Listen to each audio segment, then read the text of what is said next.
For a lot of buyers, the housing market already feels stuck. We're talking high rates and high prices, but now there is another warning sign.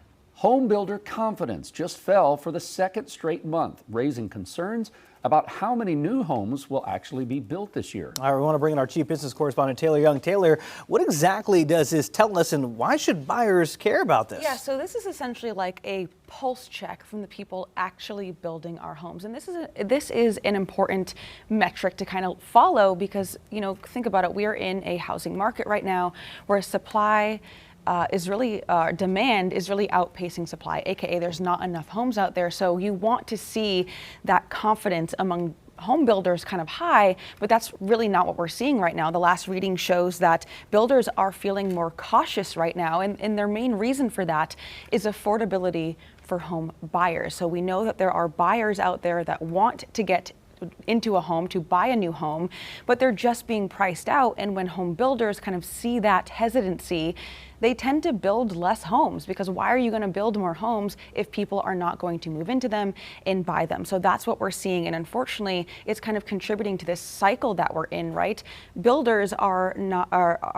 Home buyers are not getting into homes because they can't afford it. What would help that? Supply. Who gives that supply? Builders. Builders aren't building these homes because home buyers can't afford them. So we're in this unfortunate loop that appears to be never ending at this point. This is catch-22. Yes, All it right, is. so if affordability is the issue, are builders, are they cutting prices at all, or at least offering some kind of deals to move these homes? So what we're seeing is more builders go the incentives route. So that's like mortgage rate buy downs or help with closing costs. We're not necessarily seeing a lot of these builders cutting their costs for the homes that they've already built, because that's going to hurt their margins in the long run. And also, we know building costs are also increasing.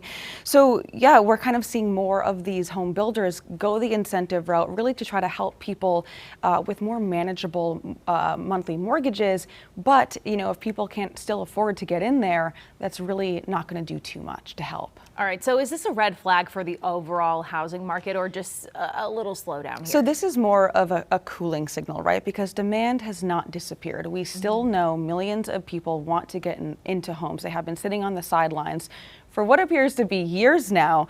But this, affordability issue is kind of like a brake that is really preventing people from getting in. Because look, you can build as many homes as you want, but if there's just not people able to get in to afford them, they're just going to sit there. All right, Taylor, so what could actually change this? What has to happen for these builders to feel more confident again? Yeah, so unless mortgage rates fall meaningfully or supply just magically opens up to impact the prices of homes, we're still going to see this cautious kind of approach to the housing market. I will say there is good news here, because there are a couple policies kind of in the pipeline right now that could help address this. We know Congress and the Senate are working on a bill that would really cut the red tape around building, that could address how much it costs to build a house and how quickly that process can move. And number two, the Trump administration has several policies, or has made several promises rather, to address the affordability side. But one of them that really sticks out to me is preventing Wall Street investors from being able to come in and buy up single family homes. So those two issues right there, those take the approach of the building side, the building cost side, as well as the supply side. Of course, the fixes won't happen overnight, but there's something in the pipeline to at least address both of these issues. Queen City News Plus. Just search Queen City News on your smart TV's app store.